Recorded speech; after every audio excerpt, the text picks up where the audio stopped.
மேலும் பரிசுத்தவான்களுக்கு ஏற்றபடி வேசித்தனமும் மற்ற எந்த அசுத்தமும் பொருளாசை ஆகிய இவைகளின் பேர் முதலாய் உங்களுக்குள்ளே சொல்லப்படவும் கூடாது. அதாவது தேவனுடைய பரிபூரணமான காரியத்துல இந்த நாளிலும் கூட பரிபூரணமான காணிக்கையை குறித்து நாம் தியானிக்க இருக்கிறோம். அதுல வேதம் சொல்லுகிறது எது பரிபூரணமான காணிக்கை. இந்த உலகம் முழுவதும் காணிக்கையை குறித்து ஒரு விதமாய் பேசப்படுகிறது. தேவனுடைய பிள்ளைகளுக்குள்ள கூட காணிக்கையை குறித்து மிகப்பெரிய ஒரு கான்ட்ரவர்சி போயிட்டே இருக்குது. தசமபாகம் கொடுக்கலாமா கொடுக்க கூடாதா? தசமபாகம் எனப்பட்டது பழைய ஏற்பாடுடைய முடிஞ்சிருச்சு. புதிய ஏற்பாடுல தசமபாகம் கொடுக்க வேண்டாம். தசமபாகம் தேவாலயத்துலதான் கொடுக்கணும். எங்க கம்யூனியன் எடுக்கிறோம் அங்கதான் கொடுக்கணும். இல்ல தசமபாகம் யாரெல்லாம் கர்த்தருக்கு ஊழியம் செய்யறாங்களோ அவங்களுக்கெல்லாம் கொடுக்கலாம் என்று சொல்லி இப்படி பலதரப்பட்ட விதமான காரியங்கள் இந்த காணிக்கையை குறித்து சொல்லப்படுகிறது. தேவனுடைய படைப்புல தேவன் காணிக்கையை போக்கஸ் பண்ணவே இல்லையா அப்படின்னா அவர் காணிக்கையை போக்கஸ் பண்ணியிருக்கிறார். அப்ப அங்க தேவனுடைய படைப்புல அவர்கள் காணிக்கை கொடுத்தாங்களா அப்படின்னா அவங்களும் காணிக்கை கொடுத்திருக்கிறாங்க. ஆதாம் ஏவாளும் காணிக்கை கொடுத்தாங்களா அப்படின்னா தேவனுக்கு காணிக்கை கொடுத்திருக்கிறாங்க. பின்னாட்களில வெளியரங்கமா சில காணிக்கைகள் சொல்லப்பட்டிருக்கிறது. அந்த காணிக்கை குறித்து வேதத்துல நிறைய காரியங்களை பார்க்கலாம். அப்ப ஆதாமும் ஏவாளும் தேவனுக்கு என்ன காணிக்கை கொடுத்தாங்க, எப்படி காணிக்கை கொடுத்தாங்கிறத நம்ம பார்க்கறதுக்கு முன்னாடி வேதாகமத்துல அநேக காணிக்கைகள், அதுல விசேஷமாக ஆபிராம் எனப்பட்ட பெயரில் இருந்து தேவனுக்கு கீழ்ப்படிந்திருந்த மனுஷன் முதலாக மெல்கிசேதேக் எனப்பட்ட ஒரு மனிதனுக்கு தசமபாகம் கொடுக்கிறார். இந்த சம்பவத்தை குறித்து ஆதியாகம புஸ்தகத்தினுடைய 14வது அதிகாரத்துல, ஆதியாகமம் 14வது அதிகாரம் 20வது வசனத்தில் சொல்லப்பட்டிருக்கிறது, உன் சத்துருக்களை உன் கையில் ஒப்பு கொடுத்த உன்னதமான தேவனுக்கு ஸ்தோத்திரம் என்று சொன்னான். இவனுக்கு ஆபிராம் எல்லாவற்றிலும் தசமபாகம் கொடுத்தான். அதாவது இங்கதான் ஆபிராமே தசமபாகம் கொடுக்க ஆரம்பிக்கிறார். இதுக்கு முன்னாடி எகிப்துல ராஜாவின் இடத்துல இருந்து வேலைக்காரி ஆகார் வந்தாங்க. எகிப்துல இருந்து நிறைய பொக்கிஷங்கள் வந்தது. அங்கே வேற யாரையாவது பார்த்தாரா அல்லது பலியெல்லாம் செலுத்தினார். ஆனா தசமபாகம் எனப்பட்டது அவர் கொடுக்கவே இல்லை. ஆனா இந்த இடத்துல இங்க ஆபிரகாம் மெல்கிசேதேக்கை பார்த்து அவருக்கு தசமபாகம் எனப்பட்டதை கொடுக்கிறார். அப்ப இதுல இருந்துதான் சொல்லப்படுகிறது தசமபாகம் எனப்பட்டது நீங்க கொடுக்கணும் கட்டாயம், அதுலதான் ஆசீர்வாதம் இருக்குதுன்னு. ஆனா இந்த தசமபாகத்தை வாங்க வருகிற மெல்கிசேதேக்கு வரணுமா இருந்தா முதலாவது நம்மளுடைய ஜீவனை தேவனுக்கு உகந்த பலியாக ஒப்பு கொடுக்கணும். மெல்கிசேதேக்கு வந்துட்டு அவர்கிட்ட காணிக்க கொடுக்கணும். மெல்கிசேதேக்கே வரலன்னா வேற யார்கிட்ட காணிக்க கொடுக்க போறீங்க? அப்ப மெல்கிசேதேக்கு ஆபிரகாமை தேடி வந்து ஒரு வார்த்தை சொல்றாரு, உன் சத்துருக்களை உன் கையில் ஒப்பு கொடுத்து உன்னதமான தேவனுக்கு ஸ்தோத்திரம். அப்ப ஆபிரகாமுக்கு யாருங்க சத்துருவாய் இருந்தார்? இவர் லோத்து கூட சோதோம் குமோரா பட்டணத்துக்கு போனாரு. சோதோம் குமோரா பட்டணத்துல குடியிருந்தாரு. இப்ப சோதோம் குமோரா பட்டணத்து ராஜாக்களுக்கு எதிராக சில ராஜாக்கள் யுத்தம் பண்ணனாங்க. அவங்களுக்கு வேணா எதிரிகள் இருக்கிறாங்களா, லோத்துவுக்கு வேணா எதிரி இருக்கலாம்னு சொல்லலாம். ஆனா இங்க ஆபிரகாமுக்கு யாரு சத்துருவாய் இருந்தது? அப்ப மெல்கிசேதேக்கு ஆபிரகாமினுடைய சத்துருவை காமிக்கிறாரே, அந்த சத்துரு யார்? அதுதான் முதல்ல தெரியணும். இப்ப இன்றைக்கு நீங்களும் நானும் தசமபாகத்தை கொடுத்து ஆசீர்வாதத்தை வாங்கலைங்க, ஆசீர்வாதத்தினாலதான் தசமபாகமே கொடுக்கிறோம். அப்ப என்ன ஒரு ஆசீர்வாதம் அப்படின்னா, இதே 14வது அதிகாரத்துல 12வது வசனத்திலிருந்து 14வது வசனம் வரைக்கும் ஆபிராமின் சகோதரனுடைய குமாரனாகிய லோத்து சோதோமிலே குடியிருந்தபடியினால் அவனையும் அவன் பொருட்களையும் கொண்டு போய் விட்டார்கள். தப்பியோடின ஒருவன் எபிரேயனாகிய ஆபிராமின் இடத்தில் வந்து அதை அறிவித்தான். ஆபிராம் தன்னோடு உடன்படிக்கை சேர்ந்த மனிதராகிய எஸ்கோலுக்கும் அந்நேருக்கும் சகோதரனாகிய மம்ரே என்னும் எமோருடைய சமபூமியில் குடியிருந்தான். தன் சகோதரன் சிறையாகி கொண்டு போனதை ஆபிராம் கேள்விப்பட்ட போது, இதுதாங்க ஆபிராம் சத்துருவை மேற்கொண்டது. என்ன சத்துருவை மேற்கொண்டார்னா, என்னிடத்துல சண்டை போட்டுட்டு லோத்துவினுடைய மெய்ப்பர்களும் லோத்துவும் பிரிந்து போனாங்க. அப்ப லோத்து என்னோட ஃபைட் பண்ணும் போது லோத்து எனக்கு சத்ருவா மாறுறார். சரீர பிரகாரமா அவர் சத்ருவா தோன்றார். அவருடைய பார்வையில நான் சத்ருவா அவருக்கு தெரியலாம்.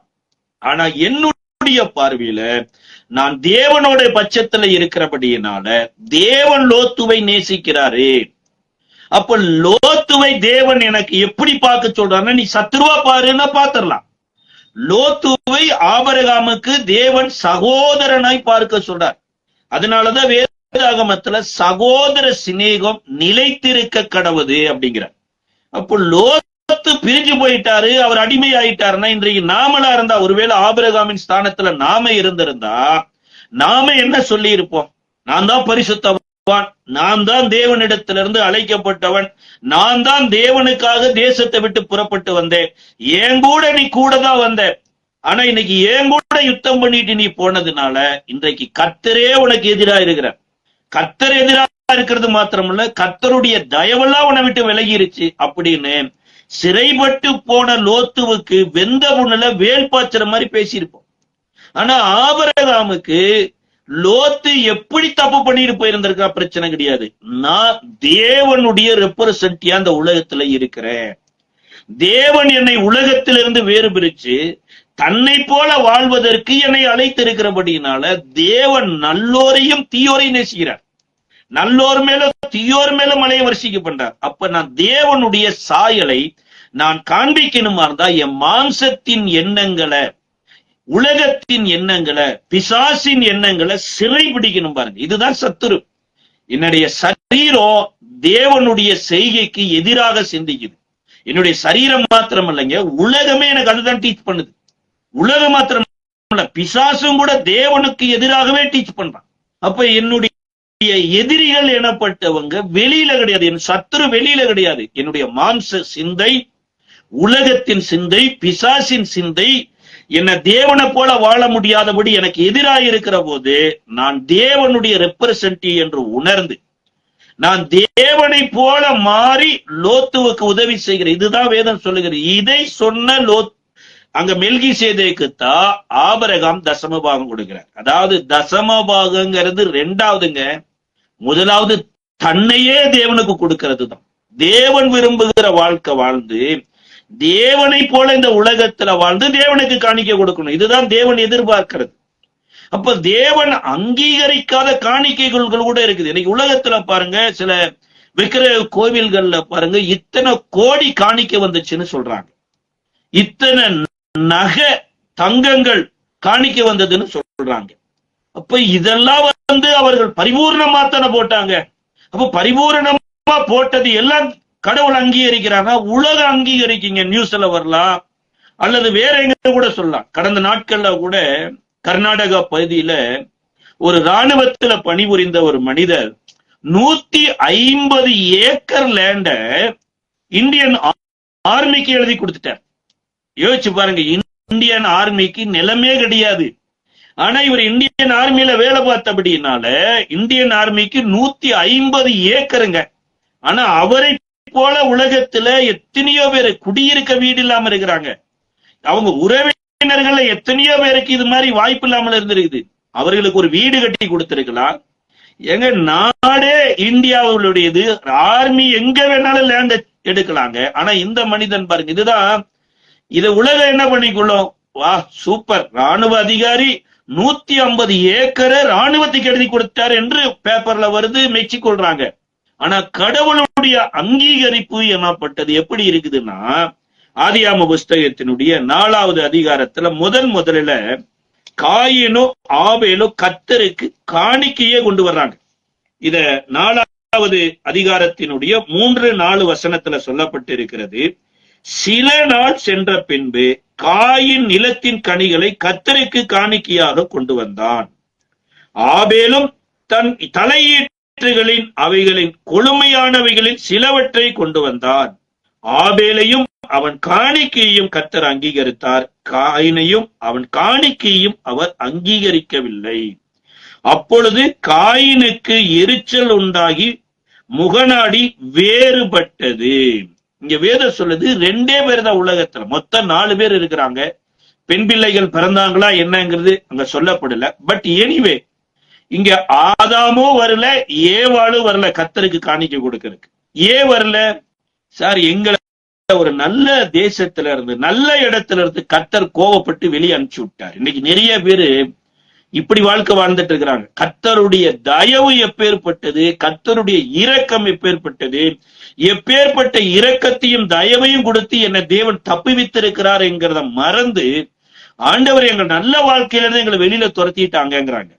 சார், நல்ல வாழ்க்கையில உங்களை துரத்தினார் பாருங்க, அதுவே பெரிய தயவு. ஏன்னா உங்கள் மேல ஏற்றப்பட்ட சட்டம், உங்களுக்கு விரோதமாய் இருந்த தேவனுடைய கையெழுத்து, நீங்கள் இந்த கனியை புசிக்கும் நாளில் சாகவே சாவீர்கள் என்கின்ற ஒரு கையெழுத்து. ஒருவேளை தேவன் அதை நிறைவேற்றி இருந்தானா இன்றைக்கு இந்த 2 பிள்ளைகளும் பிறந்திருக்க மாட்டாங்க. அது நிறைவேறப்பட்டிருந்ததுன்னா இன்றைக்கு உங்க 2 பிள்ளைகளும் காணிக்கை செலுத்த வந்திருக்க மாட்டாங்க. இன்றைக்கு எத்தனையோ பேரு கர்த்தர் நன்மை செய்த மறந்துட்டு அவர்கள் ஏதோ ஒரு காரியத்துல சிக்கப்பட்டு சாத்தானுடைய வஞ்சகத்துல விழுந்து தேவ சமூகத்துக்கு வராம, அன்றைக்கு ஆதாமும் ஏவாளும் காயின் ஆபேல் வருகிற போது வராம இருந்தது போல எத்தனையோ பேர் தேவனுக்கு உண்மை இல்லாமல் இருக்கிறாங்க. ஆனா தேவனுடைய தயவு பாருங்க, இவங்க தப்பு பண்ணுனாங்க, இவங்க விளக்கின விருட்சத்தின் கனியை புசித்தாங்க, இவங்க சாத்தானின் சத்தத்துக்கு செவி கொடுத்தாங்க. ஆனா கர்த்தர் இவங்க மேல இறக்க வைத்து தப்பு பண்ணாத ஏதோ ஒரு ஜீவனை ஏதேன் தோட்டத்துல அதை பலி செலுத்தி அதனுடைய தோலை எடுத்து இவர்களுக்கு உடுத்தி, நீங்க உயிர் வாழ்றது இந்த ஜீவன் பலியானதுனால என்பதற்கு உதாரணமாக இந்த தோளுடைய உடுத்தி கொள்ளுங்கள் என்று தேவன் அனுப்பி விட்டார். ஆனா அதையும் மறந்து இங்க பிள்ளைகளோடு பலி செலுத்த வரல. இப்ப பலி செலுத்த வராதது மாத்திரமல்ல, இங்க ஆபேலையும் அவன் காணிக்கையும் கர்த்தர் அங்கீகரிக்கிறார். ஆனா காயினையும் அவன் காணிக்கையும் கர்த்தர் அங்கீகரிக்கல. ஏன் அங்கீகரிக்கலங்கிறது முதல்ல என்ன அங்கீகரிக்கணும் பாருங்க, அடுத்துதான் என் காணிக்கையவே தேவன் அங்கீகரிக்க முடியும். இன்னைக்கு சில இடங்களில காணிக்கைய கேட்கிற அளவுக்கு கர்த்தருக்கு உங்களை சர்வாங்க தகன பலியா ஒப்புக்கொடுங்கள் என்று சொல்லப்படுகிற போதனைகளோ சொல்லப்படுகிற ஆட்களும் குறைந்தே போயிட்டாங்க. நமக்கு இவ்வளவு தேவை இருக்குது, இவ்வளவு காரியம் நிறைவேற இருக்குது, தயவு செய்து உங்களால் இயன்ற காணிக்கையை கொடுங்கள் என்று போக்கஸ் பண்ற நம்ம, நீங்க பரலோகத்துக்கு வர வேண்டியது இருக்குது, இயேசுவை போல் வாழ வேண்டியது இருக்குது, தேவன் இதற்காகத்தான் உங்களை அழைத்திருக்கிறார் என்பதை போதிக்கிறவங்க மறைஞ்சிட்டாங்க. சார், அதை போதிக்கிற போது ஆட்டோமேட்டிக்கா இது தன்னால வரப்போகுது. ஆதாமுக்கு மெல்கிசேதேக்கு தசமபாகம் கொடுன்னு போதிக்கல, நீ தேவனுக்கு உன்னை அர்ப்பணித்திருக்கிற, தேவன் உன்னை அர்ப்பணிப்பை அங்கீகரித்து மற்றவர்கள் தோத்த இடத்துல உன்னை வெற்றி பெற செய்திருக்கிறார் என்று தேவனை அறிவித்த போது கேட்காமலேயே கொடுத்தாங்க. எந்த ஒரு மனிதன் தன்னை தேவனுக்கு முழுவதுமா ஒப்பு கொடுத்திருக்கிறாரோ அவர் தேவனுக்கு என்று வைத்திருக்கிறத கட்டாயம் கொடுப்பார். அது தசமபாகமா இருக்கலாம், அல்லது பிள்ளையா இருக்கலாம், ஜீவனா கூட இருக்கலாம்ங்க. இங்க காயினையும் அவன் காணிக்கையை அங்கீகரிக்காமதுக்கு முன்னாடி ஆபேலை தேவன் அங்கீகரிக்கிறார். ஆபேலை தேவன் அங்கீகரிக்கிற காரணம் என்னன்னா, தேவனுடைய படைப்புல கரைதிரையற்றதை எடுத்து வர. அதாவது தேவன் இந்த உலகத்தை படைக்கிற போது மனுஷனை ஆசீர்வதிக்கிறாரு, மிருக ஜீவன்களை ஆசீர்வதிக்கிறாரு, இவை எல்லாவற்றையும் ஆசீர்வதித்தார். ஆனா இதுல சர்வமும் மனுஷனும் மாத்திரம்தான் தேவனுடைய கற்பனைக்கு மீறி சாத்தானுடைய வஞ்சகத்தில் விழுந்ததுனால இவர்கள் தான் சாபத்துக்குள்ள போனாங்க. ஆனா வேற எந்த மிருக ஜீவனையும் தேவன் சபிக்கவே இல்லை. இப்ப தேவன் ஆசீர்வதித்ததிலிருந்து தேவனுக்கு ஃபர்ஸ்ட் எடுத்துட்டு வரார். இது ஒருவேளை ஆதாமோ ஏவாளோ காயின் ஆபேலுக்கு 2 பேருக்கும் சொல்லி இருக்கலாம், அதை எடுத்துட்டு வராரு. ஆனா இங்க காயின் எனப்பட்ட மனிதன் உபதேசத்தை கேட்டோம், ஒருவேளை அப்பா அம்மா சொல்லியும் இந்த மனிதர் அவர் விருப்பப்படி கொண்டு வந்தார். இது தேவன் விருப்பப்படியோ அல்லது பெற்றோர் சொன்னபடியோ இல்ல. அப்ப இந்த உபதேசம் வேத வசனத்தின்படியும் வாழ்ந்து தேவனுக்கு காணிக்கை கொடுக்கிறவங்க இருக்கிறாங்க. வேத வசனமா உபதேசமாவது நான் என் விருப்பப்படி காணிக்கை கொடுப்பேன் பிரதர். நான் எப்படி வேணாலும் வாழ்ந்துக்குவேன், ஆனா நான் காணிக்கை கொடுத்தேன்னா கடவுள் அங்கீகரிக்கணும் அப்படின்னா இது தேவன் அல்லாத கோவில்கள் புண்ணிய ஸ்தலங்கள்ல அங்கீகரிக்கப்படும். ஒருவேளை கோயிலினுடைய முன்னணியில கருவறை வரைக்கும் கூட இந்த காணிக்கை எடுத்துட்டு போயிடலாம். ஆனா கர்த்தர் காணிக்கையை அங்கீகரிக்கிறதுக்கு அவர் ஆசீர்வதித்ததை அவருக்கு கொண்டு வரணும். அப்ப காயினுடைய பலியும் அங்கீகரிக்காததுக்கு காரணம் என்னன்னா, இந்த சபிக்கப்பட்ட நிலத்திலிருந்து விளைந்த தானியத்தை எடுத்துட்டு வர்றார். அதோடு கூட அவரும் தன்னை முழுதுமா தேவனுக்கு ஒப்பு கொடுக்கல. இதனால அங்கீகரிக்கப்பட்ட மனிதனோடு கூட சேர்ந்து கொள்ள முடியாதபடி தேவன் அங்கீகரித்த மனிதனுக்கு எதிராக இருக்கிறார். இதுதான் முக்கியமான காரியம். பாருங்க, தேவன் என்ன அங்கீகரிக்கலங்கிறது காரணமே என்னன்னா, தேவன் அங்கீகரிக்கிற மனிதனுக்கு எதிராக என் இருதயம் செயல்பட்டு கொண்டிருந்தா தேவன் என்னையும் அங்கீகரிக்க மாட்டாரு, என் காணிக்கையும் அங்கீகரிக்க மாட்டார். அப்ப காயினுடைய வழிகள்ல இன்றைக்கும் அநேகர் நடக்கிறாங்கன்னு யூதா தன்னுடைய நிருபத்துல எழுதுறார். காயினுடைய வழிகளில் நடந்து பிலேயாம் கூலிக்கு விரும்பி ஓடின வழியில ஓடி என்று ஒரு கூட்டம் மக்களை சொல்றார். கோராக எதிர்த்து பேசின பாவத்துக்குட்படுகிறார்கள் அப்படிங்கிறார். இன்றைக்கு நீங்களும் நானும் ஆவேலையை போல தேவன் ஆசீர்வதித்ததுல நம்ம போறோமா, இல்ல தேவன் வெறுக்கிறதோடு கூட காணிக்கையில போறோமா? அதுதான் முக்கியம். இப்ப வேதாகமத்துல பரிபூரணமா நிறைய காணிக்கை சொல்லப்பட்டு இருக்குது. கர்த்தர் கூட என்னாகம புஸ்தகத்தை ஒரு காணிக்கையின் புஸ்தகம்னே சொல்லலாம். ஏன்னா எல்லா அதிகாரத்திலும் இந்த காணிக்கை குறித்து பேசப்படுகிறது. அது விசேஷமா 7வது அதிகாரம் அதிக வசனங்களை கொண்ட ஒரு அதிகாரம். என்னாகம புஸ்தகத்துல 1 to 89 வசனங்கள் இருக்குது என்னாகம புஸ்தகத்துல. அதுல கிட்டத்தட்ட 89ல 50க்கு மேற்பட்ட இடத்துல காணிக்கை வருது பாருங்க. அதுல முதலாவது 7வது அதிகாரத்தினுடைய 7வது அதிகாரம் 2வது வசனத்துல சொல்லப்படுகிறது, தங்கள் பிதாக்களுடைய வம்ச தலைவரும் எண்ணப்பட்டவர்களில் விசாரிப்புக்கு வைப்பட்ட கோத்திர பிதாக்களும் ஆகிய இஸ்ரவேலின் புத்திரர்கள் காணிக்கைகளை செலுத்தினார்கள். 2ல காணிக்கையை கொண்டு வரார். 3லையும் பார் தங்கள் காணிக்கையை கொண்டு வருகிறார்கள். 5வது வசனத்தை வாசிக்கிற போது 5வது வசனத்தினுடைய 10வது வசனத்தை வாசிக்கும் போது, பலிபீடம் அபிஷேகம் பண்ணப்பட்ட நாளிலே பிரபுக்கள் அதன் பிரதிஷ்டைக்காக காணிக்கைகளை செலுத்தினார்கள். 12வது வசனத்துல, முதலாம் நாள் தன் காணிக்கையை செலுத்தினவன் யூதா கோத்திரத்தனாகிய அமினதாபின் குமாரன் நாகசோன். அதே 17வது வசனத்துல சொல்லப்படுது, சமாதான பலியாக 2 மாடுகளும் 5 ஆடுகளும் 5 வெள்ளாட்டு கடாக்களும் வயதான 5 ஆட்டுக்குட்டிகளுமாமே.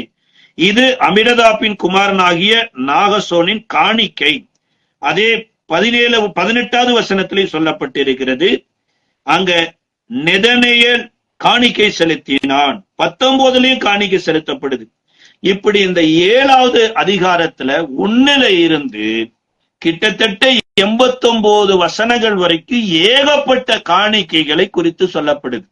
அப்போ மோசே கூட ஜனங்களிடத்துல காணிக்கை கொடுங்கள் என்று, நீ காணிக்கை கேளுனே கர்த்தர் சொல்லி இருக்கிறார்.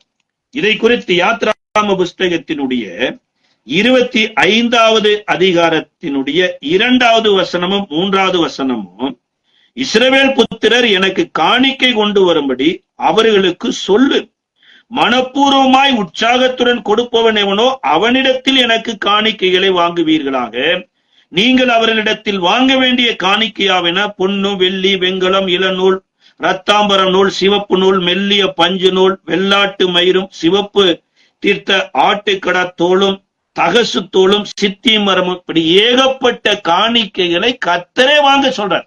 இப்ப கர்த்தரே காணிக்கை வாங்க சொன்னதுனால மோசேவை இஸ்ரவேல் மக்களிடத்துல காணிக்கையை வாங்குறார், கேட்கிறார். இதை குறித்து 35வது அதிகாரத்துல 35வது அதிகாரம் 5வது வசனம் சொல்லுகிறது, உங்களுக்கு உண்டானதிலே கர்த்தருக்கு ஒரு காணிக்கை கொண்டு செலுத்துங்கள், மனமுள்ளவன் எவனோ அவன் அந்த காணிக்கை கொண்டு வரட்டும். கர்த்தருக்கு செலுத்தும் காணிக்கை என்னவென்றால் அப்ப கர்த்தர் சீனாய் மலையில என்ன காணிக்கை வாங்கணும் அப்படின்னு சொன்னாரோ அதே காணிக்கையை மோசே இங்க சொல்றாரு, ஜனங்களிடத்துல நீங்க காணிக்கை கொண்டு வாங்க. ஏன்னா ஆசாரிப்பு கூடாரம் நீங்க கொடுக்கிற காணிக்கையினாலதான் கட்டப்படணுங்கிற. இப்போ மோசே சொன்னபடியே அநேகர் காணிக்கை கொண்டு வர்றாங்க. இதுல ஒரு இடத்துல 36வது வசனத்துல 3-6 வரைக்கும் சொல்லப்பட்டு இருக்கிறது, இஸ்ரவேல் புத்திரர் திருப்பணிக்கடுத்த சகல வேலைக்காகவும் கொண்டு வந்த காணிக்கை பொருட்களை எல்லாம் மோசேயினிடத்தில் வாங்கி கொண்டார்கள். பின்னும் ஜனங்கள் காலைதோறும் தங்களுக்கு இஷ்டமான காணிக்கைகளை அவனிடத்தில் கொண்டு வந்தார்கள். இப்ப கர்த்தர் காணிக்கையை வாங்க சொன்னதுனால ஜனங்கள் மனமுகந்து காணிக்கை கொடுக்குறாங்க, இஷ்டமானபடி காணிக்கை கொடுக்குறாங்க. பலவந்தம் பண்ணி ஆண்டவர் கொடுங்கன்னு சொல்லல, மனமுள்ளவர்கள் கொடுக்கட்டும் கொடுத்தாங்க. இதனுடைய 38வது அதிகாரத்தினுடைய 29வது வசனத்துல மோசேயே சொல்றாரு, காணிக்கை இனி கொடுக்க வேண்டாம். ஏன்னா காணிக்கை தேவையான எல்லாமே வந்துருச்சுங்கிறார். அப்ப யாருமே இனி காணிக்கை கொடுக்க வேண்டாம். ஆசாரிப்பு கூடாரத்துக்கு தேவையான காணிக்கை வந்துருச்சு, அதனால இனி காணிக்க வேண்டாம் என்று மோசேயே சொல்றார். அப்ப இது தேவன் சொன்ன காணிக்கையாகவே இருந்தாலுமே சில காணிக்கைகளை தேவன் வாங்கவே வேண்டாம் பாருங்க. சில காணிக்கைகள் தேவனுக்கு அருவருப்பு அப்படிங்கிறார். அது எந்த காணிக்கை அருவருப்பு அப்படின்னா, உபாகம புஸ்தகத்தினுடைய 23வது அதிகாரம் 18வது வசனத்துல கர்த்தர் காணிக்கையை இவங்களிடத்துல வாங்காத அப்படிங்கிறார். 23வது அதிகாரம் உபாகம புஸ்தகத்துல 18வது வசனத்துல, வேசி பணயத்தையும் நாயின் கிரயத்தையும் எந்த பொருத்தனையிலாகிலும் உன் தேவனாகிய கர்த்தரின் ஆலயத்துக்கு கொண்டு வராயாக, அவைகள் இரண்டும் உன் தேவனாகிய கர்த்தருக்கு அருவருப்பு ஆனவைகள். 2 காரியத்தை சொல்றாரு. ஒண்ணே, நாய் வித்த காசு கர்த்தருடைய கோயிலுக்கு கொண்டு வராத. 2வது, வேசியினிடத்திலிருந்து சம்பாதிக்கிற பணம். இது 2மே ஒழுங்கீனமானது. இது பரிசுத்தமான தேவனுடைய ஆலயத்துக்கு வரவே கூடாது. அது தேவன் அருவருக்கிறார் அப்படிங்கிறார். ஏன்? நாயோட கிரயத்தை, ஏங்க ஆடு விக்கிற காசை கூட காணிக்க கொடுக்கலாமா அப்படின்னா? மாடு விக்கிற காசை காணிக்க கொடுக்கலாமா? அந்த நாட்களில இருக்கிற நெல்லு விக்கிற காசை கொடுக்கலாம்னா சில நேரம் வித்தே கொடுங்கன்னு சொல்ற. அப்ப நாய்க்கும் காணிக்கையை அருவருக்கிறதுக்கும் தேவன் ஏதோ ஒரு காரியத்தை செய்யறார். என்ன அப்படின்னா, அது நாயும் இனப்பெருக்கம் செய்து அதனுடைய ஒழுக்கமே சரியில்லைங்கிறார். எங்கெங்கெல்லாம் நாயே சொல்லப்படுகிறதோ அங்கெல்லாம் ஒரு அருவருப்பான அல்லது தேவனுக்கு பிரியமில்லாத காரியத்தை தான் வேதம் கோடிட்டு காண்பிக்கிறது. நாய் கக்கினதை தின்னுமா போல். அடுத்து, நாய்கள் பரலோக ராஜ்யத்தை சுதந்திரிப்பதில்லை அப்படிங்கிறார். பிள்ளைகளின் அப்பத்தை நாய்க்குட்டிகள் புசிக்கிறது நல்லதல்ல அப்படிங்கிறார். இப்ப என்னன்னா, உலகத்தான் எப்படி வாழ்றான்னா, ஊரை அடிச்சு உலையில போட்டு அதுல ஒரு தசம பாகத்தை எடுத்து எது தப்பு பண்ற ஒரு புண்ணியத்துக்கு நாது கொண்டு போய் கொடுத்துட்டு வந்துடலாமே சார். ஒரு கோடி கொள்ளையடிக்கிறான், அதுல புண்ணியத்துக்காக நம்ம ஒரு 10,000மோ 1,00,000மோ கடவுளுக்கு போய் லஞ்சம் கொடுத்துட்டு வந்துடலாம் என்கிறதை போல உலகம் செயல்பட்டு கொண்டு இருக்குது. இதை மெச்சிக்கொள்ளுகிறதற்கு புண்ணிய ஸ்தலங்கள் எனப்பட்ட அநேக இருக்குது. ஆனா கர்த்தர் சொல்றாரு, நீ கொள்ளையடிச்சதுல கொண்டு 10ல 1 எனக்கு தசம பாகம் கொடுக்க சொல்லி நான் சொல்லவே கிடையாது. அதுதான் நாய் வித்த பணத்திற்கு சமானம். வேசியின் காசெல்லாம் சொல்லப்படுகிறது. எத்தனையோ மோசமான வாழ்க்கை வாழ்ந்து இன்னைக்கு நார்த் இந்தியால எல்லாம் பாத்தீங்கன்னா பிராஸ்டியூட் ஸ்ட்ரீட்டே இருக்குது. அப்ப பிராஸ்டியூட் தொழில் செஞ்சு அதுல ஒரு பணம் வந்தது, அதுல ஒரு தசம பாகம் காணிக்கை எடுத்து கொண்டு கொடுத்தீங்கன்னா அதை நான் அங்கீகரிப்பேன்னு நினைக்காத. முதல்ல உன் சரீரமே கல்வாரி சிலுவையில இயேசுவின் ரத்தத்தினால இயேசுவின் ஜீவனால மீட்கப்பட்டபடியினால, அந்த சரீரத்தோடு நீ இணைக்கப்பட்டபடியினால, அந்த ஆவியை உள்வாங்குவதற்கு ஜீவ பலியாக இந்த சரீரத்தை ஒப்பு கொடுங்கள் அப்படிங்கிற.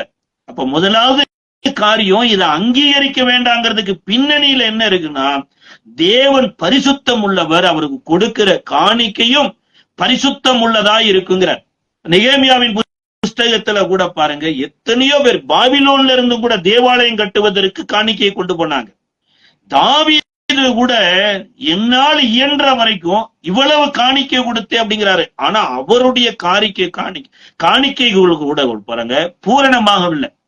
ஏன் பூரணமாகவில்லைன்னு வேதம் சொல்லுதுன்னா, 1 நாளாகம புஸ்தகம் 29வது அதிகாரத்தினுடைய 2வது வசனம் சொல்லுகிறது, நான் என்னால் இயன்ற மட்டும் என் தேவனுடைய ஆலயத்துக்கென்று பொன் வேலைக்கு பொன்னையும், வெள்ளி வேலைக்கு வெள்ளியையும், வெண்கல வேலைக்கு வெண்கலத்தையும், இரும்பு வேலைக்கு இரும்பையும், மரத்தையும், மர வேலைக்கு மரத்தையும், பதிக்கப்படத்தக்க காந்தியுள்ள கற்களையும், பலவர்ண கற்களையும், வெளியேறப்பட்ட சகலவித ரத்தினங்களையும், வெண்கம்பளங்களையும், கோமேதகமுதிய கற்களையும் ஏராளமாய் சபதரித்தேன். இன்னும் என் தேவன் மேல் நான் வைத்திருந்த வாஞ்சையினால் பரிசுத்த ஆலயத்துக்காக நான் சபதரித்த அனைத்தையும் தவிர எனக்கு சொந்தமான பொன்னையும் வெள்ளியையும் என் தேவனுடைய ஆலயத்துக்கென்று கொடுக்கிறேன். அப்ப இங்க சொல்றாரு, வெள்ளி வேலைக்கு வெள்ளி, பொண்ணு வேலைக்கு பொண்ணு.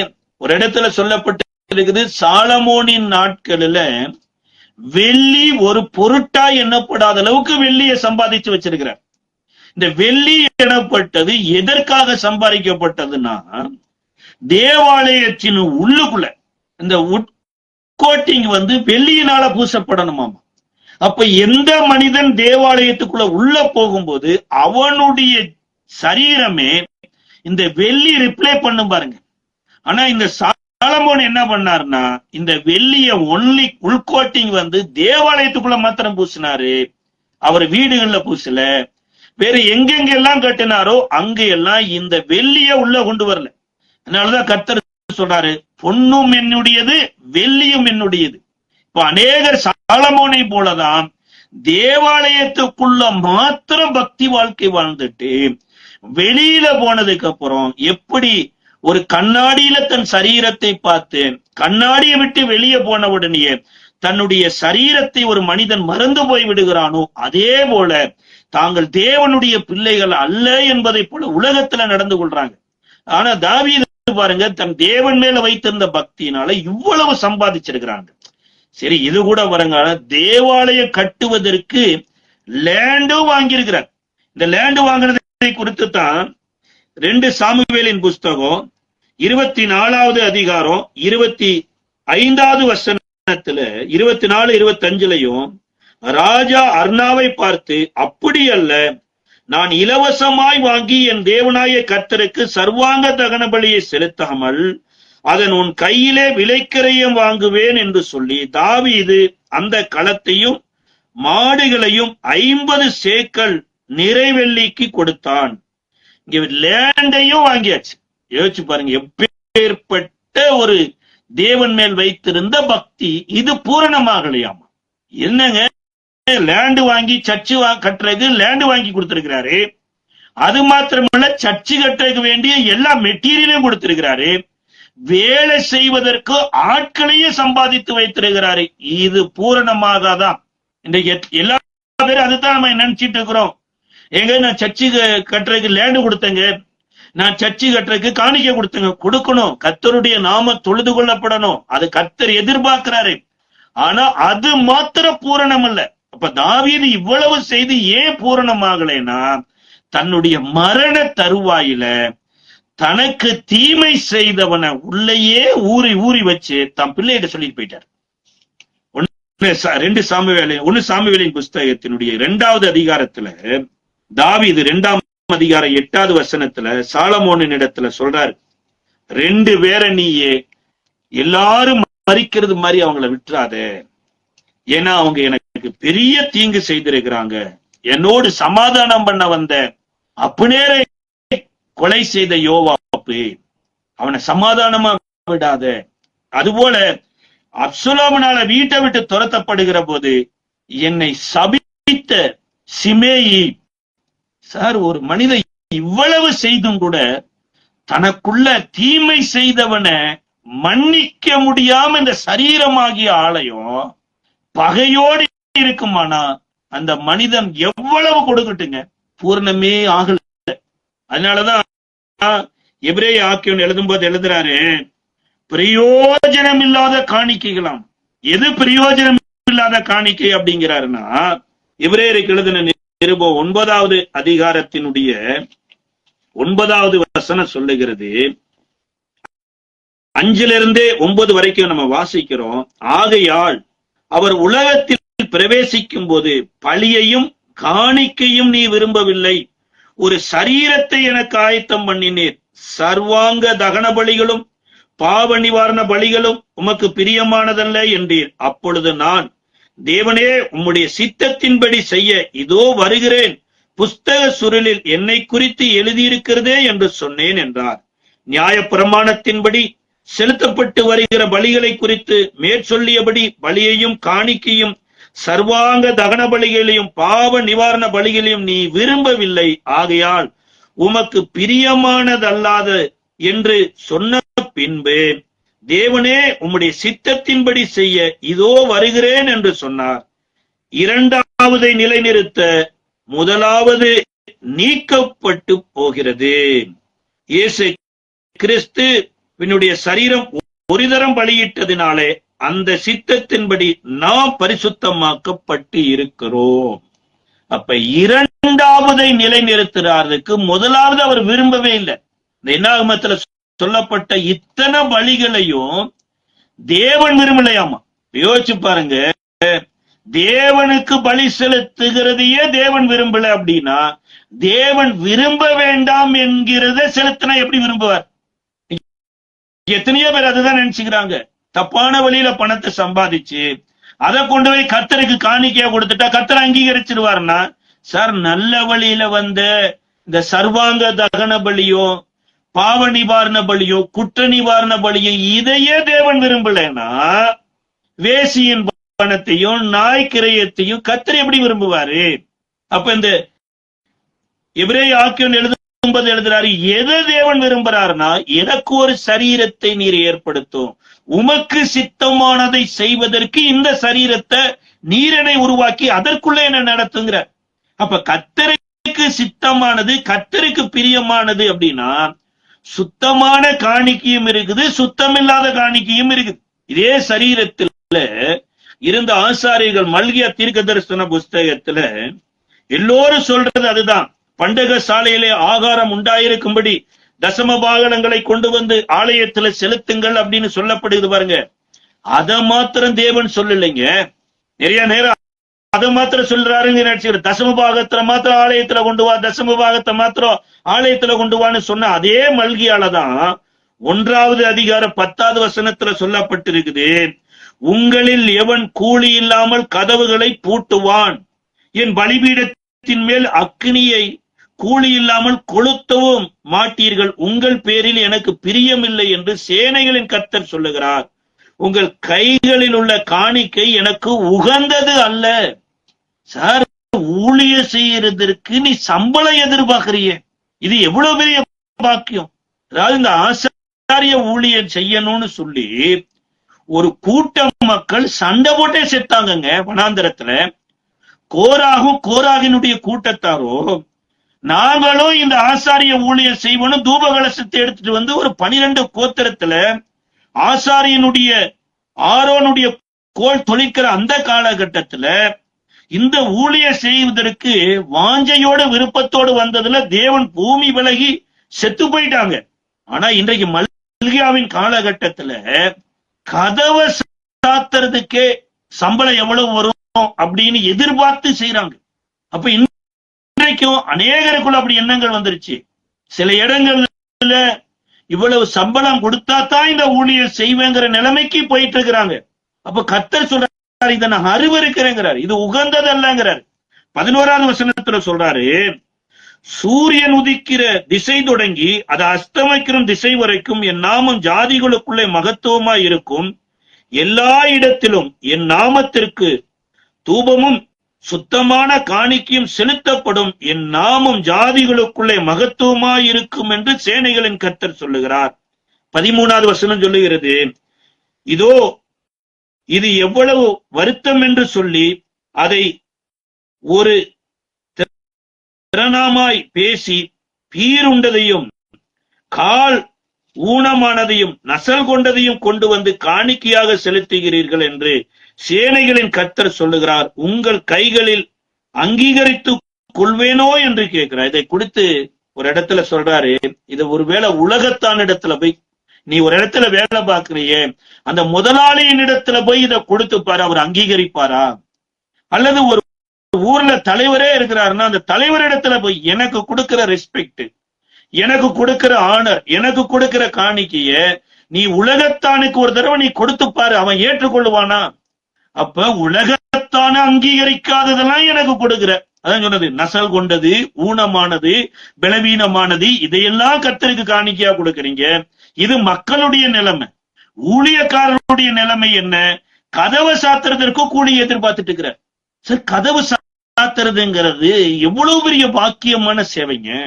இன்றைக்கு மிஷினரியுடைய பிள்ளைகளே மிஷினரிகளா வரமாட்டேன் என்று உலக வேலைக்கு போக ஆரம்பிச்சிட்டாங்க. ஏன்? அது கடினமா இருக்குது. அது இன்னி சொல்ல, அதுல வருமானமே இல்ல பிரதர். எதுல வருமானம் இருக்குது? உலகத்துக்கு வேலை செஞ்சோம்னா வருமானம் இருக்குது. ஊழியக்காரங்க பிள்ளைகளும் ஊழிய செய்வதற்கு தயங்குறாங்க. காரணம் என்னன்னா வருமானம் இல்லையே. சார், ஆசாரியனுக்கு வருமானம் இல்லைங்கிறது முக்கியம் இல்லைங்க. ஆசாரியன் செய்ய வேண்டிய வேலையை செய்யாம விட்டுட்டாருன்னா நீங்க உயிரே வாழ முடியாது. உங்களுக்கு குற்ற நிவாரண பலி, பாவ நிவாரண பலி, உங்களுக்கு தேச ஆசீர்வாதமா இருக்கிறது. தேவ சமூகத்துல போறதே ஆசாரியனுடைய வேலையான. இத 2வது அதிகாரத்துல சொல்றாரு, யூதா ஜனங்கள் துரோகம் பண்ணினார்கள், இஸ்ரவேலிலும் எருசலேமிலும் அருவருப்பான காரியம் செய்யப்பட்டது. கர்த்தர் நேசிக்கிற பரிசுத்தத்தை யூதா ஜனங்கள் பரிசுத்த குலைச்சலாக்கி அந்நிய தேவதையின் குமாரத்திகளை விவாகம் பண்ணினார்கள். எப்படி போயிடுச்சு பாருங்க கர்த்தருடைய பிள்ளைகளுடைய நிலைமை. சார், உலகத்த அந்நிய தேவதையினுடைய பிள்ளைகளை போய் கல்யாணம் முடிச்சிட்டாங்க. எப்படி சாலமோன் எகிப்துல இருக்கக்கூடிய ராஜாவினுடைய மகளை திருமணம் முடிச்சு அந்நிய ஸ்திரீகளை திருமணம் முடிச்ச உடனேயே அவருடைய இறுதிய வழி விலகி ஆரம்ப அற்புதமா இருந்து முடிவு மோசமான நிலைமைக்கு போனது போல இந்த மல்கியாவின் காலத்துல ஜனங்களிலிருந்து எல்லாருமே சீர்கெட்டு போயிட்டாங்க. இதுல கீழே சொல்லப்பட்டிருக்கு 12-13 வரைக்கும், இப்படி செய்கிறவன் எவனோ அவன் காவல் காக்கிறவனாயும் உத்தரவு சொல்லுகிறவனாயும் சேனைகளின் கர்த்தருக்கு காணிக்கை செலுத்துகிறவனும் அவனை யாக்கோபின் கூடாரங்களில் இராதபடி கர்த்தர் சங்கரிப்பார். நீங்கள் 2ஆந்தரமும் இதை செய்து கர்த்தருடைய பலிபீடத்தை கண்ணீரினாலும் அழுகையினாலும் பெருமூச்சினாலும் நிரப்புகிறீர்கள். ஆகையால் அவர் இனி காணிக்கையை மதியார், அதை உங்கள் கையில் பிரியமாய் ஏற்றுக்கொள்ள மாட்டார். அதாவது லவ் பண்றவங்க எல்லாம் பாஸ்டர் ஆயிடுறாங்க. அது யாரு அந்த சொல்றது? அந்நிய தேவதையினுடைய மகள்களை கல்யாணம் முடிக்கிற ஒரு பெரிய பாஸ்டர். அவரு என்ன பண்றாரு? கர்த்தரை நேசிங்கிறார். சார், இந்த சரீர ஆசை இச்சைகளையே கண்ட்ரோல் பண்ண முடியாம சர்ச் பாஸ்டர் இருக்கிறார். இவருடைய உபதேசத்துல ஜனங்கள் எல்லாம் உள்ள போனதுனால இப்ப என்ன சொல்றாருன்னா, அவனை நான் சங்கரிக்க போறேங்கிற. சங்கரிக்க போறது மாத்திரமல்ல, இப்ப அவர் இறந்ததுக்கு அப்புறம் அல்லது அவரை கர்த்தர் ஏதோ ஒரு காரியத்தை செய்ததுக்கு அப்புறம் நீங்க பலிபீடத்துல வந்து எப்படி இருக்கிறீங்கன்னா, பலிபீடத்தை கண்ணீரினாலும் அழுகையினாலும் பெருமூச்சினாலும் நிரப்புறீங்க. சார், வாழ வேண்டிய ஒரு விதிமுறை எனப்பட்டதை கர்த்தர் கொடுத்தாரு. ஒரு ஆசாரியன் எப்படி வாழணும், ஒரு மகா பரிசுத்த ஸ்தலத்துக்குள்ள வரக்கூடிய ஆசாரியனுடைய உறவு முறைகள் எப்படி இருக்கணும், எல்லாம் தேவன் திட்டம் பண்ணி கொடுத்தார். போடுற ட்ரெஸ்ல இருந்துங்க, அதாவது ராஜாவும் தீர்க்கதரிசியும் கூட தன் வஸ்திரத்தை கிழிச்சு கொள்ளலாம், ஆனா ஆசாரியன் வஸ்திரத்தை கிழிச்சு கொள்ளக்கூடாது. ஏன் அப்படின்னா, ஆசாரியனுடைய வஸ்திரத்தினுடைய அலங்கரிப்பு அத்தனையும் பரலோகத்தின் தேவனால டெக்கரேட் பண்ணப்பட்டது. ஆனா இங்க அவர் வாழ்க்கை முறையும் மாறி, அவர் செய்கிற காரியங்களும் மாறி, யூதாவின் மக்கள் அந்நிய தேவதையினுடைய பிள்ளைகளை திருமணம் முடிச்சிட்டு இதெல்லாம் ஓடிக்கிட்டு இருக்குது. ஆனா நீங்க என்ன பண்ணிக்கீங்க? தசம பாகத்தை மாத்திரம் பண்டக சாலையில கொண்டு வந்து செலுத்திடுங்க. இது பரிபூர்ணமே இல்லைங்கிறார். வேசி பணையங்கிற கான்செப்ட்ல இது வருது. இப்ப கர்த்தர் எதை அங்கீகரிக்கிறார்னா, இயேசு இந்த பூமியில பிறந்த போது அவர் குழந்தையாகத்தாங்க பிறந்தாரு. ஆனா காணிக்கை கொண்டு வந்தவங்க குழந்தைக்கு காணிக்கை கொண்டு வரல. இதை குறித்து மத்தேயு எழுதின சுவிசேஷ புஸ்தகத்தினுடைய 2வது அதிகாரம், மத்தேயு 2வது அதிகாரத்தினுடைய 11வது வசனம் சொல்லப்பட்டிருக்கிறது. சாஸ்திரிகள் அவர்கள் அந்த வீட்டிற்குள் பிரவேசித்து பிள்ளையும் அதன் தாயாகிய மரியாளையும் கண்டு சாஷ்டாங்கமாய் விழுந்து அதை பணிந்து கொண்டு தங்கள் பொக்கிஷங்களை திறந்து பொன்னையும் தூப வர்க்கத்தையும் வெள்ளை போலத்தையும் அதற்கு காணிக்கையாக வைத்தார்கள். சார், ஒரு குழந்தை பிறந்துருச்சுன்னா பேம்பஸ் வாங்கிட்டு போலாம், அல்லது இன்னர் ஒரு டவல் வாங்கிட்டு போலாம். அப்படி இல்லையா குழந்தை பிறக்கும் போது ஒரு பனியனோ ஒரு ட்ரௌசரோ வாங்கிட்டு போய் குழந்தைக்கு கொடுக்கலாம் பாருங்க. ஆனா இங்க இவங்க சாஸ்திரிகள் எதை கொண்டு வர்றாங்கன்னா, வேதம் சொல்லுது பாருங்களே, பொன்னை கொண்டு வந்தாங்க, வெள்ளை போலத்தை கொண்டு வந்தாங்க, தூப வர்க்கத்தை கொண்டு வந்தாங்க. இதெல்லாம் எதற்காக கொண்டு வரப்படுகிறதுனா, ஒரு ராஜாவை அபிஷேகம் பண்ணுவதற்கு தேவையானவைகள். அன்றைக்கு தாவீதை அபிஷேகம் பண்ணுவதற்கு எப்படி ஒரு தைலம் தேவைப்பட்டதோ அதே மாதிரிதான் இவங்க இங்க தேடி வந்தது ஒரு குழந்தைய தேடி வரலைங்க, ஒரு ராஜாவை தேடி வர்றாங்க. ஏரோது வீட்டுக்கு கூட போய் கூட யூதருக்கு ராஜாவாக பிறந்திருக்கிறவர் இங்கே இருக்கிறார் என்று அங்க ராஜாவைத்தான் தேடினாங்களே தவிர குழந்தைய தேடல. அப்ப இந்த காணிக்கை எனப்பட்டது தேவனுக்கு உகந்ததா இருந்ததுனால வேதத்துல அன்னைக்கு மரியாள் கூட, ஐயோ நாங்கெல்லாம் காணிக்கை வாங்க மாட்டேங்க. நீங்க நிறைய பேர் அதான் பாருங்க, ஐயோ நாங்கெல்லாம் காணிக்கை வாங்க மாட்டோம், நாங்களாம் பரிசுத்தவான்கள், பரிசுத்தவாட்டிகள். எங்க பரிசுத்தாவில நிறைந்து இயேசுவை பெத்தெடுத்த மரியாள் இவர்கள் கொடுத்த காணிக்கையை வாங்கினாங்க. ஏன் அப்படின்னா, இந்த காணிக்கை இவர்கள் கேட்டு வாங்கல, தேவனாலே இந்த குழந்தைக்கு கொண்டு வரப்பட்டது. இது மாத்திரமல்ல, ஆடுகள் கூட காணிக்கை கொடுத்தாங்களாமா. அப்ப இதெல்லாம் தேவன் உகந்ததா சொல்றாரு. அதே மத்தேயு 5வது அதிகாரத்துல கூட, மத்தேயு 5வது அதிகாரத்துல ஆண்டவர் சொல்றாரு, நீ காணிக்கை போடுற அந்த நேரம்ங்கிறது ரொம்ப ரொம்ப முக்கியமானது. காணிக்கை விட நீ ரொம்ப முக்கியம்னு ஆண்டவர் சொல்றாரு. இப்ப நான் முக்கியம் இல்லைன்னு நானே நினைச்சிட்டு என் காணிக்கை முக்கியம்னு நான் தேவனிடத்துல போனான்னா, கட்டாயம் நான் என்னையே வஞ்சிக்கிறது இல்லாம என் தேவனுடைய ராஜ்யத்துக்கு நான் எதிரானவனா போய்விடுவேன் அப்படிங்கிறார். இது மத்தேயு 5வது அதிகாரத்தினுடைய 23வது வசனத்துல சொல்றாரு, ஆகையால் நீ பலிபீடத்தில் உன் காணிக்கையை செலுத்த வந்து உன் பேரில் உன் சகோதரனுக்கு குறை உண்டென்று அங்கே நினைவு கூறுவாயாகில். அங்கேதானே பலிபீடத்தில் முன் உன் காணிக்கையை வைத்து விட்டு போய் முன்பு உன் சகோதரனோடு ஒப்புரவாகி பின்பு உன் காணிக்கையை செலுத்து. அதாவது நீ தேவ பிரசன்னத்துக்குள்ள வர்ற போது ஏதோ ஒரு உள் உணர்வு ஆவியானவர் மூலமா கொடுப்பார். இதுதான் ஏன் சொல்றாரு பாருங்களேன், பரிசுத்தாவி உங்களிடத்துல வரும்போது அவர் நீதியை குறித்தும் நியாய தீர்ப்பை குறித்தும் பாவத்தை குறித்தும் கண்டித்து உணர்த்துவார். இப்படி பிரசங்கத்துல கண்டித்து உணர்த்துறது இல்லைங்க. பரிசுத்தாவி உங்களிடத்துல வரும்போது நீங்க தேவ சமூகத்துக்கு போறப்ப உங்க மனசாட்சியிலேயே ஒரு குற்ற உணர்வுன்னு ஒண்ணு வரும். நீ இப்பேற்பட்ட தேவனுக்கு முன்னாடி போய் நிக்கிற, இப்பேற்பட்ட தேவன் நல்லோரையும் தீயோரையும் நேசிக்கிறாரு, ஆனா நீ உன் சகோதரன் பேரில் குற்றமா இருக்கிறீ. அத அற்புதமா சொல்றாரு, நீ உன் காணிக்கையை செலுத்த வந்து உன் பேரில் உனக்கு சகோதரனுக்கு குறை உண்டென்று அங்கே நினைவு கூறுவாய் என்றார். அப்போ உனக்கு நினைவு வரும், அந்த பிரசனத்துல நீ உணர்வு அடைவ. எப்படி சகேவ சில பேர் உணர்வடைய பண்ணி அவரு தேவன் வர்றதுக்கு தடையாய் இருக்கக்கூடிய பாவங்களை அறிக்கை செய்தார், அதுபோல ஒரு உணர்வு வரும். அந்த உணர்வு வருகிற போது நீ காணிக்கையை செலுத்தாம முதலாவது தேவன் உன்னை அங்கீகரிக்கணும். உன் சகோதரனிடத்துல ஒப்புரவாயிட்டு பின்பு வந்து காணிக்கை செலுத்துங்கிறார். காணிக்கைக்கே இந்த நிலைமைன்னா ஊழியத்திற்கு என்ன நிலைமை இருக்கு யோசிச்சு பாருங்க. இன்னைக்கு எவ்வளவோ பெரிய ஊழியத்தை நம்ம செய்யறோம், ஆனா எத்தனையோ பேர் மேல நமக்கு குறை இருக்குது. ஆனா அது குறையேங்கிறது நமக்கு தெரியவே மாட்டேங்குது. சார், ஒரு தடவை சூடுபட்டா அது சூடு அப்படிங்கிற ஒரு இது வரும். ஆனா சூடுபட்டுக்கிட்டே இருந்ததுன்னா பழக்கமாயிருங்க. அதான் மனசாட்சி செத்து கர்த்தருக்கு ஊழியம் செய்து எத்தனையோ பேர் இருக்கிறாங்க. ஆனா வேதம் சொல்லுகிறது, உன் மனசாட்சியில ஒரு சூடு வந்துருச்சுன்னா உன் காணிக்கை வச்சுட்டு முதல்ல உப்புரவாயிட்டு பின்பு வந்து காணிக்கை செலுத்துங்கிற. இயேசு கூட ஒரு அம்மாவினுடைய காணிக்கை ரொம்ப ஹைலைட் பண்றார். அத மார்க்லயும் சொல்லப்பட்டிருக்குது, லூக்காலையும் சொல்லப்பட்டிருக்குது.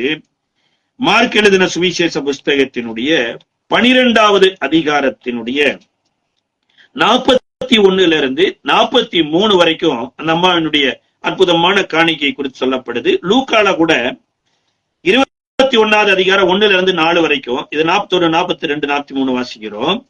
இயேசு காணிக்கை பெட்டிக்கு எதிராக உட்கார்ந்து ஜனங்கள் காணிக்கை பெட்டியில் பணம் போடுகிறதை பார்த்து கொண்டு இருந்தார். ஐஸ்வர்யவான்கள் அநேகர் அதிகமாய் போட்டார்கள். ஏழையான ஒரு விதவையும் வந்து ஒரு துட்டுக்கு சரியான 2 காசை போட்டாள்.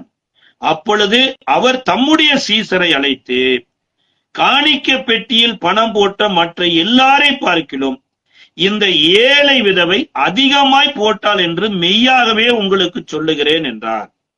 அவர்கள் எல்லோரும் தங்கள் பரிபூரணத்திலிருந்து எடுத்து போட்டார்கள். இவ்வளவு வறுமையில் இருந்து தன் ஜீவனுக்கு உண்டாயிருந்த எல்லாம் போட்டு விட்டாள். இத சர்ச்சு பாஸ்டர்ட்ட சொல்லல ஆண்டவர், தன்னுடைய சீசர்களை அழைத்து சொல்றார். ஆனா அங்க சொல்லப்பட்டிருக்குது 41வது வசனத்தினுடைய கடைசி பகுதியில, ஜனங்கள் ஐஸ்வர்யவான்கள் அநேகர் அதிகமாய் போட்டாங்க. அதிகமா போட்டது எல்லாமே தெரியுது. ஆனா இயேசு சீசர்களிடத்துல சொல்லும் போது இந்த பெண்மணி தான் அதிகமா போட்டாங்கிறாங்க. அப்ப இந்த ஐஸ்வர்யவான்கள் இருக்கிற சபை ஒரு ஏழை விதவையை விசாரிக்காமலே போயிடுச்சு. யோசிச்சு பாருங்களேன், இந்த சபை எனப்பட்டது ஏழைகளை விசாரிக்க வேண்டும் என்று பின்னாட்களில தீமோத்தேயு எழுதுறார். அதாவது கணம் பொருந்தின விதவைகளை எல்லாம் கணம் பண்ணுங்கிறார். அவங்களை நம்ம தான் விசாரிக்கணும்னு சொல்லப்பட்டிருக்கு. அப்போஸ்தலர் நடவடிக்கையின் காலத்துல கூட, பந்தி விசாரிப்பு காலத்துல இந்த விதவைகள் எனப்பட்ட கிரேக்க ஸ்திரீகள் எல்லாம் வர்றாங்க. அப்போ அந்த சபையில பராமரிக்கப்பட வேண்டிய ஒரு விதவை சபை பராமரிக்கல. ஐஸ்வர்யவான்கள் இருந்தாங்க, ஐஸ்வர்யவான்கள் அதிகமா காணிக்க கொடுத்தாங்க. இந்த காணிக்கையெல்லாம் எங்க போச்சுன்னே தெரியல. அப்ப அந்த சபைக்கு வரக்கூடிய ஏழைகள் ஏழைகளாகவே இருந்தாங்க, ஐஸ்வர்யவான்கள் ஐஸ்வர்யவான்களாகவே இருந்தாங்க. இப்ப இயேசு வந்துட்டு இத ஒரு பெண்மணிய பாக்குறார். இதே எருசலேம்ல விபச்சாரம் செய்து கையும் மெய்யுமாய் பிடிபட்டு தேவாலயத்திலே இயேசு அமர்ந்திருந்த போது ஒரு பெண்ணை கொண்டு வர்றாங்க. அப்ப இங்கே இந்த அம்மாவுக்கு காடியனே கிடையாது. யோசிச்சு பாருங்க, எப்படி வேணாலும் ஒரு பெண் வாழலாம். தன் சரீரத்தை வித்து எப்படியோ வாழ்க்கை வாழ்ந்து அந்த வாழ்க்கையில வரக்கூடிய காணிக்கை எடுத்து கொண்டு வந்து கூட போடலாம். ஆனா அப்படி வாழாம தேவன் அருவருக்கிற வேலையை செஞ்சுட்டு தேவனுக்கு காணிக்கையை கொடுத்து லஞ்சம் கொடுத்து அவரை கரெக்ட் பண்ணிட முடியாது. வறுமையில இருந்தா கூட வசனத்தின்படி வாழணும் என்று சொல்லி தீர்மானம் பாருங்க. இதைத்தான் இயேசு எதிர்பார்க்கிறார். இன்னைக்கு எத்தனையோ பேர் எவ்வளவு செல்வந்தர்களா இருக்கிறாங்கிறத பாக்குறோம். ஆனா எவ்வளவு பேர் வார்த்தையின்படி வாழ்றாங்க, பரிசுத்தமா வாழ்றாங்கிறத பார்க்க மறந்துடுறோம். திரள் கூட்டத்தை பாக்குறங்க, அதுல எத்தனை பேரு தேவனை உண்மையோடு ஆவியோடு தொழுது கொள்றாங்கிறத நம்ம பார்க்க மறந்து விடுகிறோம். அப்ப இந்த ஏழை விதவைக்கு வாய்ப்பு நிறைய இருக்குது. ஏன்னா எருசலேம்ல தப்பெல்லாம் நடக்காம இல்ல, எருசலேம்லயே பாவம் செஞ்சுட்டு இருந்திருக்கிறாங்க. ஆனா இந்த அம்மா பாருங்க, சபை என்ன விசாரித்தால் என்ன, விசாரிக்காட்டேனா என்ன, ஊழியர் என்ன விசாரித்தால் என்ன, விசாரிக்காட்டா என்ன, நான் தேவாலயத்துக்கு வருகிறேன், தேவனை நான் சந்திக்க வந்திருக்கிறேன், தேவன் என்ன பார்த்து கொள்வார் என்று கடைசியா அந்த 2 வெள்ளிக்காசு கூட தன் ஜீவனத்துக்குரியதை போட்டாங்களாம். இன்றைக்கு நம்மள தேவன் அங்கீகரிக்கணுங்க. அப்பனா தாங்க நம்ம காணிக்கைய தேவன் அங்கீகரிப்பாரு. நம்மளையே தேவன் அங்கீகரிக்கல, எப்படி நம்ம காணிக்கை அங்கீகரிப்பாரு? இதை குறித்து ரோமருக்கு எழுதின நிருபம் 12வது அதிகாரத்தினுடைய 1வது வசனம் சொல்லுகிறது, உங்கள் சரீரங்களை தேவனுக்கு பிரியமான சுகந்த வாசனையாய் பலியிடுங்கள் அப்படிங்கிற 12வது அதிகாரத்தின் 1வது வசனத்துல, அப்படி இருக்க சகோதரரே, நீங்கள் உங்கள் சரீரங்களை பரிசுத்தமும் தேவனுக்கு பிரியமான ஜீவ பலியாக ஒப்பு கொடுக்க வேண்டும் என்று தேவனுடைய இரக்கங்களை முன்னிட்டு உங்களை வேண்டிக் கொள்ளுகிறேன்.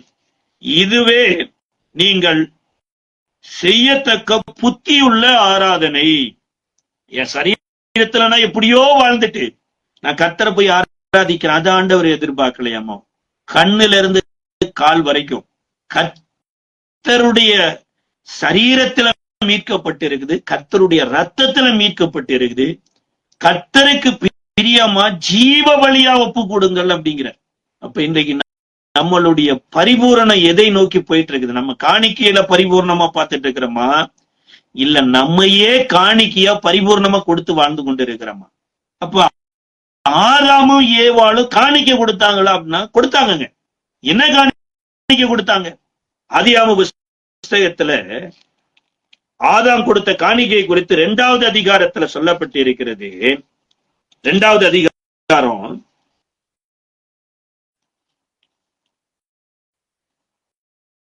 18-19 வசனத்தில் சொல்லப்பட்டிருக்குது. தேவனாகிய கர்த்தர் வெளியின் சகலவித மிருகங்களையும் ஆகாயத்தின் சகலவித பறவைகளையும் மண்ணினாலே உருவாக்கி ஆதாம் அவைகளுக்கு என்ன பெயரிடுவான் என்று பார்க்கும்படி அவைகளை அவனிடத்தில் கொண்டு வந்தார். அந்தந்த ஜீவ ஜந்துக்கு ஆதாம் என்ன பெயரிட்டானோ அதுவே அதற்கு பெயர். இதுதாங்க ஆதாம் கர்த்தருக்கு கொடுத்த மிகப்பெரிய காணிக்கை. என்னன்னா, தேவன் என்ன எதிர்பார்த்து இவர் என்ன வேலை செய்யணும்னு கொண்டு வந்தாரோ அந்த வேலையை பரிபூர்ணமா செஞ்சாரு பாருங்க. அந்த நாட்கள்ல பணம் கிடையாது, அந்த நாட்கள்ல நகை கிடையாது, அந்த நாட்கள்ல கனி கிடையாது அப்படின்னு எல்லாம் சொல்ல முடியாது. ஏன்னா அங்க பைசோன்னு ஒரு ரிவர் ஓடிச்சு. அந்த ரிவர் ஓடின இடத்துல எல்லாம் தங்க விளைஞ்சது, பொன் விளைந்தது. அந்த பொன் நல்லது என்று தேவன் சொன்னார்.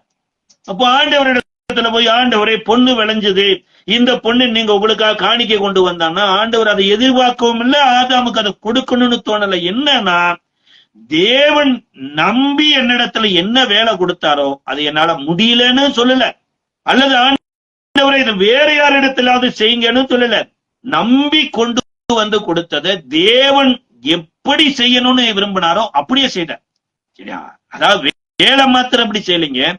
கீழே சொல்லப்பட்டிருக்குது, ஒரு மனுஷிய இவரை நித்தரைக்குள்ள கொண்டு போய் ஒரு எலும்பை எடுத்து ஒரு மனுஷிய செஞ்சு கூட்டிட்டு வர்றார். கூட்டிட்டு வந்த போது தேவனை எப்படி ஏற்றுக்கொண்டாரோ, தேவன் கொண்டு வந்த மனுஷியையோ என் மாம்சத்தின் மாம்சம் என் எலும்பின் எலும்பு என்று அப்படியே ஏற்றுக்கொண்டார். அதாவது தேவன் நமக்கு கொடுக்கிறத தேவன் மனமுகந்து சந்தோஷப்படும்படியா நம்ம செய்யறது தாங்க ஒரு பரிபூரணமான காணிக்கைக்கு சமானம். நம்ம சரீரத்தை பாவத்துக்கு ஒப்பு கொடுத்து, நம்மளுடைய கண்களை பாவத்துக்கு ஒப்பு கொடுத்து, நம்ம வாழ்க்கைய பாவத்துக்கு ஒப்பு கொடுத்து, உலகமெல்லாம் போய் இயேசு நல்லவர் நல்லவர்னு சொல்றதுனால, நாம சொல்றதுனால அவர் நல்லவராக போறதே கிடையாதுங்க.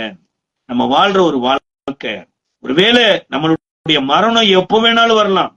கடந்த 3 கொரோனா வேவ்ஸ்ல எத்தனையோ பரிசுத்தவான்கள் மரித்தாங்க, நாம பிழைச்சிருக்கிறோம்.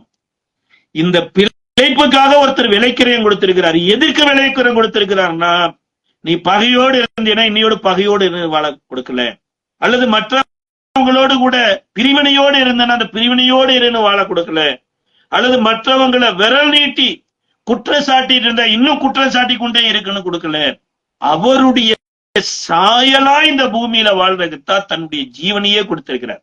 அவருடைய ஏக்கமும் விருப்பமும் ஒன்று என்னன்னா, யோவான் 10:10 சொல்றாரு, நான் ஜீவனை கொடுக்க வந்தேன், அந்த ஜீவன் பரிபூரணப்பட வேண்டும் என்று விரும்புகிறேன்.